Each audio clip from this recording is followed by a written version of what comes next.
Kele abo monyembue onyendi mozina madu kele adum ke judae onyendi mozina madu na kwisiala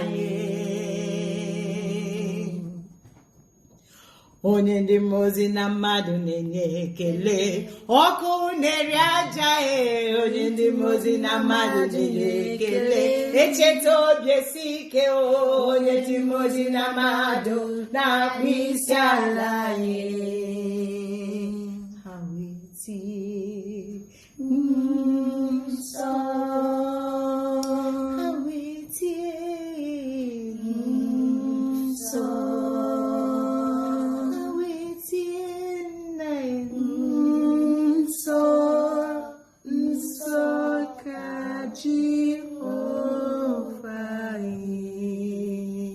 He is holy, holy, and holy, and every living thing exalts him. This is church, is not a building. You know, some people think that it is loyalty that they worship their pastors, that they think that their pastors are infallible. Until you are an idolater, you need to know that you are worshiping man. God is not happy about that. You do know he's a very jealous God. Well, that is your problem.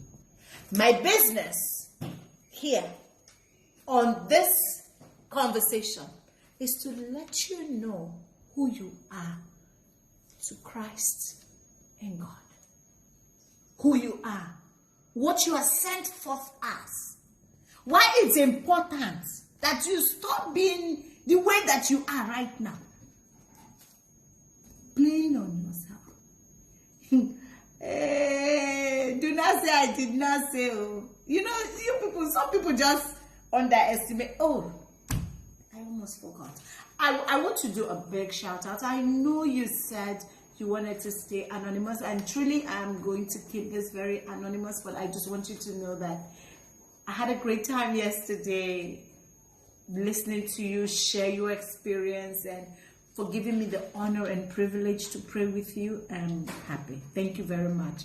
I know you've been waiting for this because I said it's our morning devotion, my children and I, you know, studying the word. I'm just going to go live on it. But Oma, I tried though. It didn't work. The network was, I'm like, no. It disconnected too many times. I just said, okay, you know what? Cut it. So, well, here we are. And it's church. It's not a building. Okay, so you remember where we stopped yesterday, right? I'm sure some of you must have read it, and I hope that you have. Because if you have, then it will make this very easy. Like I said, see, don't bother. I said the one I don't have the answer. I have people who will help me get the answer. I will go in prayers. I will ask God. God will give us answer. Okay, so let's go back. It's 10:16. Matthew chapter 10 verse 16, and I'll read it again. Behold, I send you out as sheep in the midst of wolves. Therefore be wise as serpents and harmless as doves. And I say, for you to understand this animal farm business going on here, you need to understand the character of these animals. And so let's start with you. You are sent as sheep. What is sheep? How is the sheep? On the outside, the sheep is assumed very foolish, you know, because he's gentle, harmless, meek, you know, just half aloof all the time. But guess what? This helpless animal is a possession, belongs to someone. Someone pays to own one, right?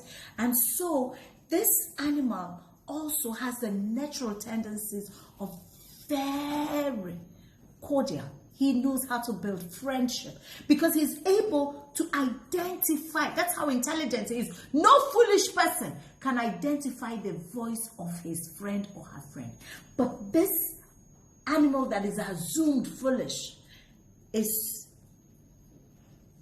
intelligent enough to identify his master, to identify his master's voice, intelligent enough to obey it. And the only time he actually gets in trouble is when a single one strays away.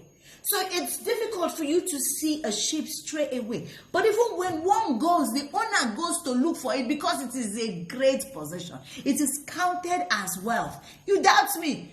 Ask people, ask the people who, you know the people now. Don't let me be saying.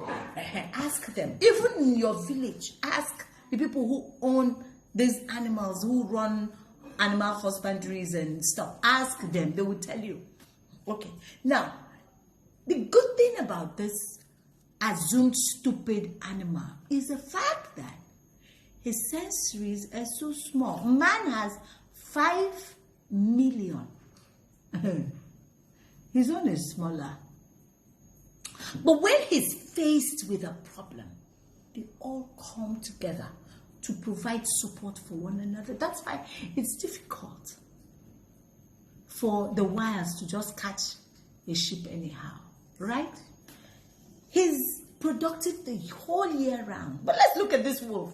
The wolf is strong, he's smart, he's tireless. Oh, did I even say to you that the sheep is so weak that when he falls, he needs the shepherd to come and raise him up? The sheep is not able to raise itself. Did you know that? Did you know that the sheep can dip itself in poo-poo, in shit? Yeah. Dip itself and mess itself up. Did you know that? But you see, the wolf, he's fast, he's smart, he loves freedom, he's wild, he goes out looking for prey. But the sheep is guided. Does not want to harm anybody. He's harmless. Okay? But see the wolf, his eyes, when you look at it in the day, it's yellow, but wait for it. It will soon change to green. So that's how smart. He can go miles. Because of his 200 million sensory glands. The guy can sense a prey from a distance. You know where his powers are? Jaw. So he's sending you harmless sheep in the midst of devourers whose power is in their jaw. What do you think happens when people can What do you think they are doing? Eating. I sit down here and I look at people. You go on social media. I know who you are now. You know I know. Right? Anyways, it is neither here nor there. So, Joshua, how far? 8 of 6. Okay, so that I don't be the reason why your data is slacking. So today we have dealt with who? The sheep and the wolf. Tomorrow we will deal with the serpent and the dove. Okay, so please, I hope you wrote down those things. My Calamari people say don't even take anything said on the playground lightly, because that's where people tell you the hard truth. Okay, so